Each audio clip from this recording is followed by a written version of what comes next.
is music sentences. What do you have to do? This page is, just use this page as a reference. Like, the kids can always come back to this page and see what sentences you need to do. So sentences for your treble clef space notes or line notes, or your bass clef space notes or line notes, or all the sentences that help to memorize order of sharps, you know, or order of flats, or this page also includes 2 sentences that I've made up. It's like it's my way of teaching kids how to know how many sharps are in a certain key or how many flats are in a certain key. So I'll explain how that works. But basically, fill in all of the following. So treble clef space notes. Some kids just only write out the letters. So this would be face. Obviously, that's the most basic one. But for bass clef space notes, some kids write A, C, E, G. But I usually have them write out the whole thing. So all cows eat grass. And then I have them capitalize every first word or letter of the word. So all, A is cows, capital C, capital E, capital G.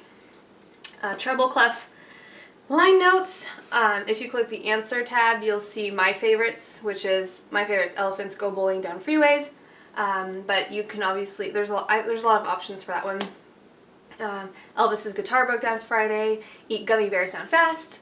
I usually tell the kids we could do eat green beans down fast because I know how much you love green beans. They're like, no, I don't. Or every good boy deserves fudge, or every good boy does fine. So there's a lot of options for that one. Bass clef line notes. So all cows, no, line notes. Green birds do fly away, but I don't really like that one anymore. Well, all-time favorite is good burritos don't fall apart. Thank you, Nathan, if you're watching this video. Okay, so now I'll do the 2 that you probably know. So order of sharps. So you have F, C, G, D. So the sentence I use is fat cats go. Well, for the girls, fat cats go dancing at Ella's ball. If you have adults, they'll definitely remember this one, or older students like later teens. Fat cats get drunk at Ernie's bar. The tame one, fat cats go down at Ernie's barn. But yeah, so depending on the student, what you think they'll remember, or they can make up their own. I know there's a couple other ones, but those are the ones I know. So that's for the sharps, so order of sharps, what I just said, and then the order of flats, B-E-A-D, so it spells bead, and then you have 3 left, right, G, C, F. For kids who are very mathy, I give them greatest common factor. Another one I've heard is gum, candy, fruit, and then another one, goofy cows fly. I made that one up with the kids, so you can make it up. Kids love making it up, so, or use the one that you know. Okay, now, the important, I need to explain how this works. Keys with sharps. So how many sharps? The reason why I invented this way of figuring out is ask a 5-year-old how many which key has 5 sharps. They're gonna be like, I don't know. So I made up this sentence. The sentence, if you look on the answer tab, says cars get dirty and elephants bake fluffy cakes. So what that is, all those letters in caps are the scales. So, and it's only for majors. This doesn't apply to any minor scales. So for your major scale, so you've got, so what I do, I have the student make a fist, so make a fist. And you go cars all white, because C major is no sharps or flats, right? So naked. So cars get dirty and elephants bake fluffy cakes. Okay? All of these are all your white scales that start on white notes, and then when you get to fluffy, it's F sharp major, and cakes C sharp major. So then I'll ask the student, which key has 5 sharps? So you do it up until you have like 5 fingers showing. So cars get dirty and elephants bake, B major. And then you go and you look which sharps. Then you look at the order of sharps. So the fat cats go dancing at. So F, C, G, D, A, right? Let's do another example. Which key has 2 sharps? Cars get dirty. Oh, 2. Do it until you have 2 fingers up. Dirty, D major.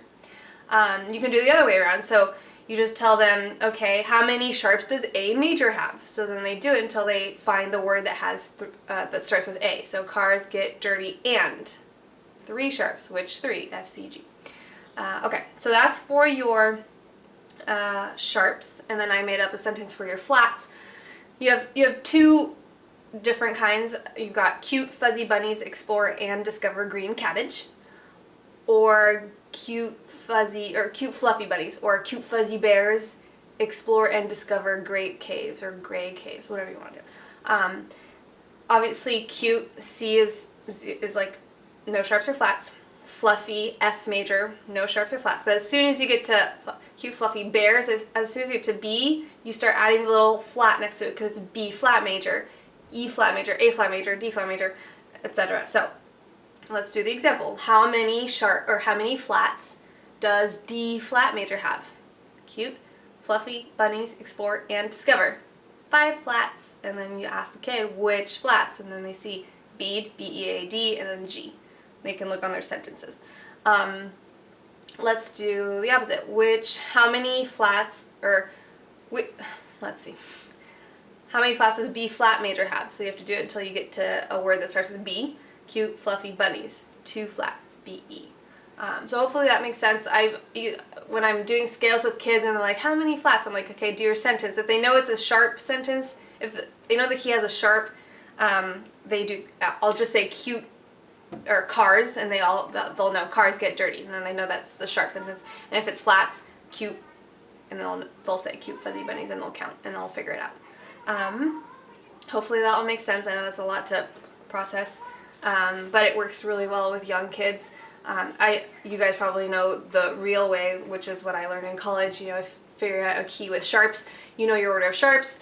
You look at the last one, you go half a step up, and that's the key. So let's say you have 4 sharps, so you have fat cats get drunk, so D sharp, so half a step up, E major, right? And then the flats, it's like you look at all the flats and you look at the before flat, like the before last one, and that's the key. So B-E-A-D, so 4 flats, so the before one is A, B-E-A, so that means it's A flat major. But I like my little counting sentence, it helps.